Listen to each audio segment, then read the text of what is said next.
this edition of Your New Lens on Life. I am here in the beautiful town of Angier, North Carolina, at Daddy Bob's BBQ with the one, the only, the Miller. Walter. So Miller, introduce yourself a little bit. Tell us about your business, and we'll start there. So I've been doing food a long time. Where do I mean, even when I was like in middle school, I worked at a snack bar. Yeah. Went to college for a couple years. Decided that wasn't for me. Yeah. Started managing concession stands up and down the East Coast, and it was like for me. You know, we sold food. It was fun. You know, I was traveling, meeting new people, selling food. Always a different person to talk to and stuff like that. Then I met my wife, so I got in restaurants. Worked my way up. Yeah. Did the thing, you know. Then I did this. And I started a food truck first in 2015. It grew rapidly. Yeah. Here we are. And here we are. Yeah. So, all right. So you talked about going to college a little bit. Yeah. What did you major in? Economics. Economics. Yeah. Business. Business. Yeah. And you decided that just wasn't for you. Well, it just sitting in a classroom every day just wasn't for me. Yeah. It is for a lot of people. So, yeah. It just wasn't for me at the time. I was more, when I was in college, I was in party mode and not in study mode, which is not what college is for. So it was smart of me, honestly, to just cut the ties and not get more down. So being a high school teacher, I know a lot of the parents' perceptions are, all right, you know, you're going to go to school, you're going to go to college, you're going to do this. How did the parents react when you said, Mom, Dad, I think I've had it with school. I want to go work concessions in the carnival, and I want to do that. How did that play out? Dad, I don't know what I can say on here, but my dad said, "You're not going to drop him out of school," and I was like, you know, I am. Like, it's happening, and he's my biggest supporter now. You know? Yeah. So good. It is what it is. You know? Yeah. So, would you encourage kids now to get to know themselves before they make those life decisions? I moved out to Jackson Hole too for a year before I did the concession stands and before I went to college, and I recommend that too. Just to, you know, nobody knows what they want to do when they're kids, 17, 18 years old. You know, everybody wants their kids to know what they want to do. And, you know, it's not reality for everybody. You know, a lot of my friends are actually all of my friends. I'm the outcast. You know, I'm the outcast. Yeah. But it's just not. You know, I encourage people to do whatever makes them happy. Is basically my philosophy on life. Is to pursue happiness. And ironically, that's the definition of success. When you can wake up every morning and say, I'm excited and I am happy to do what I'm doing. Yeah, that's right. That's the definition of success. That's right. Not the materialistic view where how much money's in the bank account. That's right. Right? That's right. So, all right. So you did the carnival thing. Yeah. What was that? It was like? awesome. What was that like? It was wild. It was wild. I mean, we would go different state. I mean, it was literally. For 8 months out of the year, I worked every day. Yeah. Every day. We were up and down the East Coast, all the way up into New York, Massachusetts, all the way down into like Louisiana, where else? Alabama, Georgia, you know, just South Carolina, North Carolina. We had 8 stands at the State Fair. Busy. Did you work the State Fair up here at Raleigh? I ran one of the stands that was in the Scott building. All right. What did you sell in there? All the stuff. All the stuff. Yeah, deep fried candy. The deep fried. Yeah, funnel cakes and.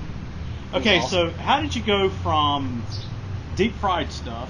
What was that transition to landing here? And in my opinion, one of the better barbecue joints in the area. Thank you. So, met my wife. I was like, I gotta stop doing this, right? Like, I gotta stop. I can't build a family and grow kids and do this forever. So, I went and got a job at this freaking pizza restaurant. They paid me dirt, which was fine. It was fine. I had a bunch of money saved up. So, then, I was like, no, that's not for me. I need to do something better with my time, right? Because this is not it, right? I don't want to be the pizza guy. Yeah. And that's enough. You have to want to do better in life to do better, right? So I was like, I don't want to do this, right? Boom, moved on. I doubled my salary immediately and went to this big restaurant called Champs Americana. I liked it. It was an hour from my house. So I was selling my car. Crazy story. Selling my car. I get emotional. So I was selling my car, and this guy was like, "Man, my friend owns the cowfish. This dude's my business mentor now." So he was like, "My friend owns the cowfish. You should go up there and apply." Yeah. I went up there. I applied. Got the job immediately. Anyway, that's where I learned business, restaurants, service, being on point every day, not just sometimes. Yeah. Every day. It's every day. Right. It's not just, I'm having a bad day, I'm just gonna float it. Yeah. No. You can't. That ain't it. Nope. So anyway, I just decided it was my turn. Yeah. And broke out. He was mad. He was like, "What's up?" And I was like, "Well, I'm gonna try it out." Yeah. So I did. Call him up. We have coffee. We're both busy right now, so not as often as we used to. But we have coffee like once a month. We like to anyway. Smartest guy I've ever met. Yep. Good guy. Look, so that's me. So he taught y'all that you knew about barbecue? No. My dad did. Your dad did? Yep. That's pretty good then. Yep. So talk about barbecue a little bit, have you done any competitions? No, I'm not retired yet, Walter. No, I got kids to feed. So maybe one day I'll compete, but all right. I like to hang out and chill and drink a few beers. And not, my days off, I just want to relax. Yep. But that's me. Yeah. No shame in that. Yeah. So what's been first I'm going to ask what's been one of the tougher lessons you learned, and then what's been your biggest success? We'll ask those two questions. I don't think any lessons are tough. You learn. Yeah. You do better next time. I don't have a defining, we grew it from scratch. Me and my wife. We didn't ever take any SHIT from anybody. Yeah. And we knew what we had. So we just grew it. I mean, it was crazy. Yep. Success is. So what was the transition point from the food truck? Because that seems like that would be low overhead. Right. Better, I don't know, maybe, and this is me not knowing much about it, but maybe better revenue or... The common misconception of food trucks is that people are just going to follow you around.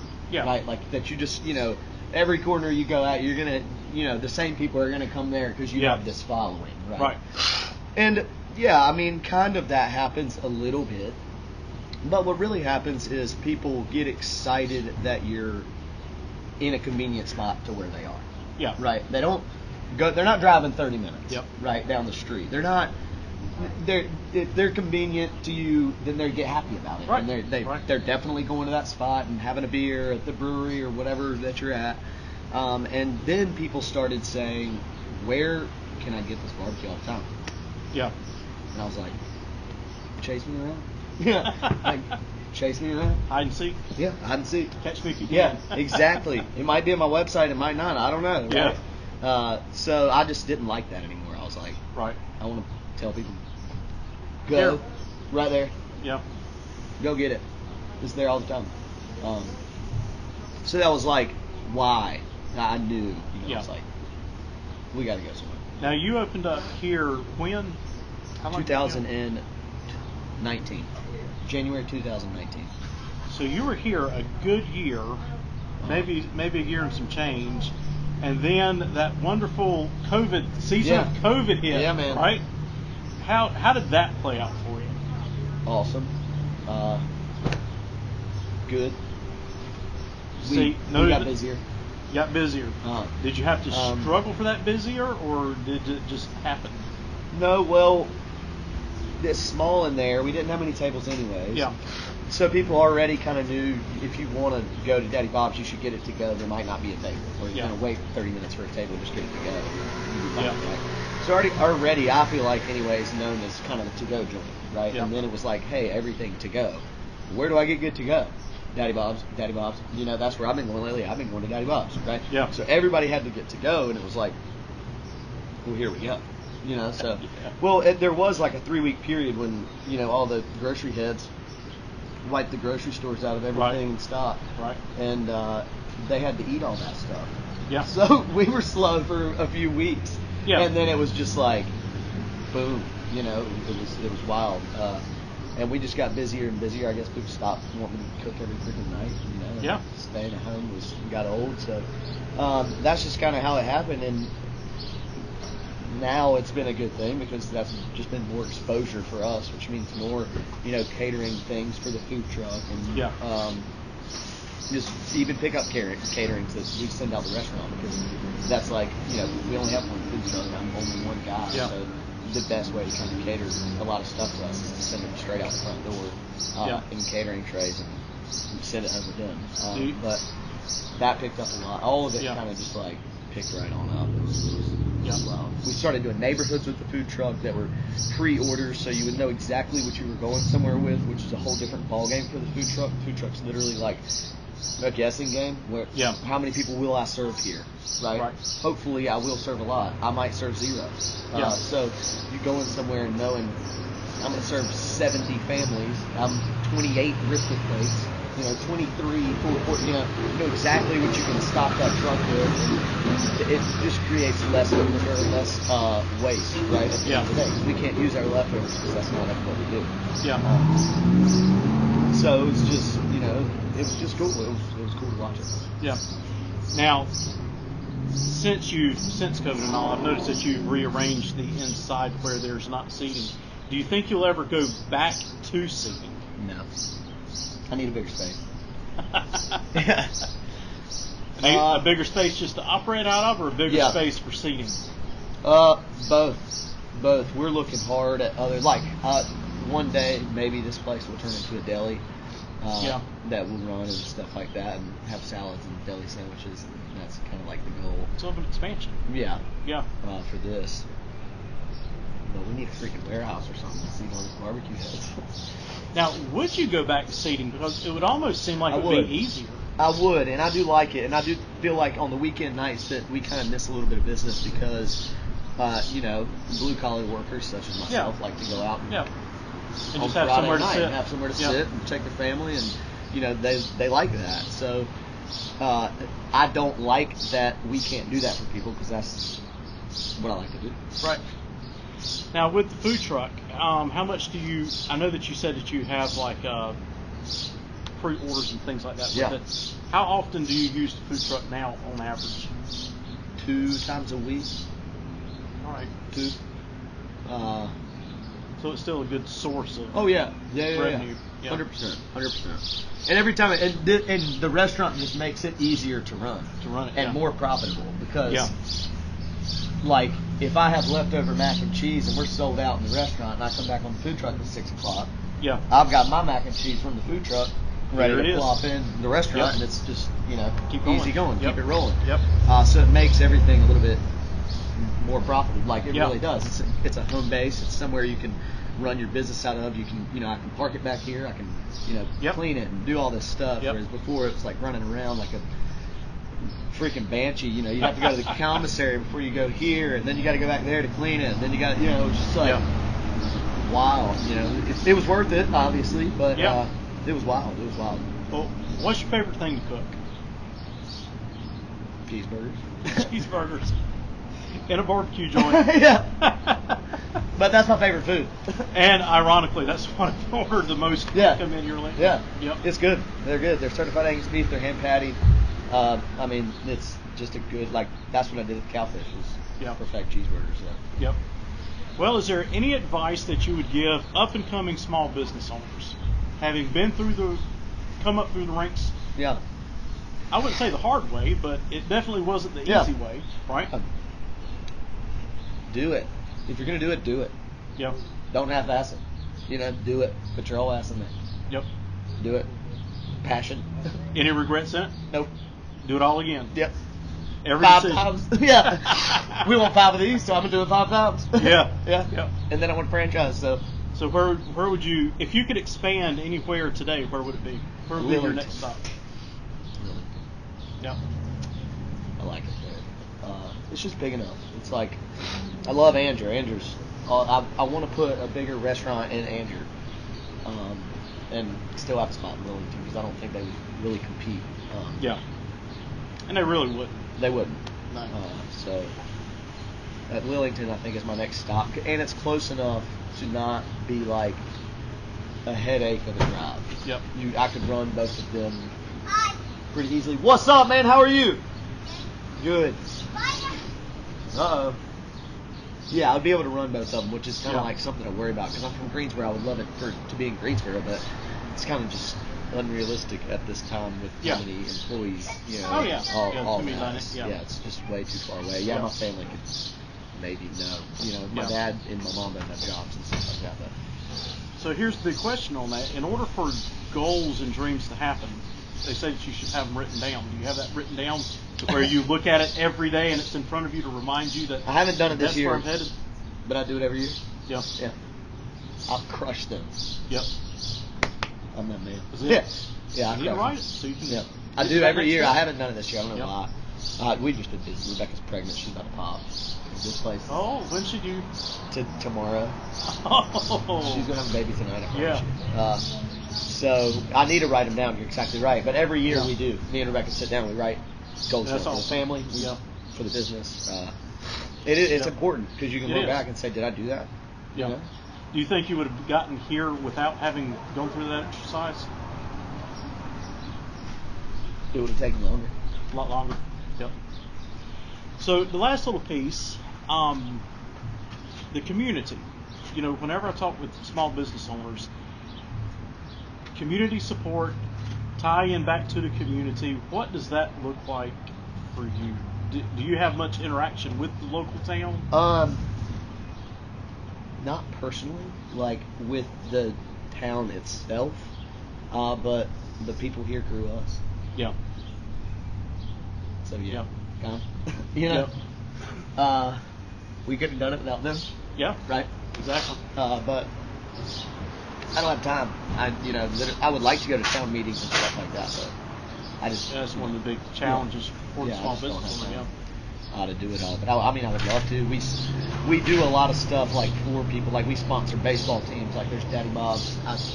No, I'm not wearing it, but I have a blue hat that says Daddy Bob's Blue Devils. And that's like a little town baseball team and stuff like that. And so we do all that kind of stuff, but that's kind of like almost silent. Yeah. Like I can't go to games or anything. But you are wearing Daddy Bob's, right? Yeah. We did give you the jerseys, but so yeah, we do, but we don't in a way. You know what I mean?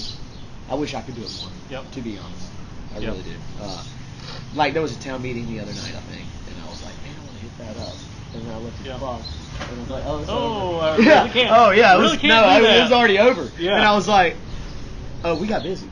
Yeah. My bad. And that's the difference between, and what a lot of people don't understand is that the difference between retail small businesses and service focused, like accountants, for example, whatever, where they have maybe a little bit more flexibility over being able to control that. Yeah. Whereas retail, you don't. You've got to be there. Have to. Yeah. Or you're not going to have the customers. That's right. You lose out on so many of those other benefits that could be around the community. All right, one last thing, because I know you need to get back in there flipping burgers and smoking stuff. Leadership development. Do you have anyone in your ranks? You don't have to bring up names. Amber, you're taking her under the wing to bring her up. She takes it good. Yep. Yeah. And that's always important. And a lot of people look threatened by I don't want to expand or invest my knowledge into someone else, because now they're going to know what I know, and that's going to jeopardize me. Well, I have a very successful, like my dad's cousin or something, right? Yeah. He grew a PR company really big, and I asked him for advice. Yeah. He said, know when to let go.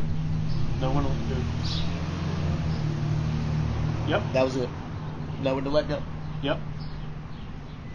Pass on. Yeah. Fly, little bird. Yeah. Go. Yep. Flourish.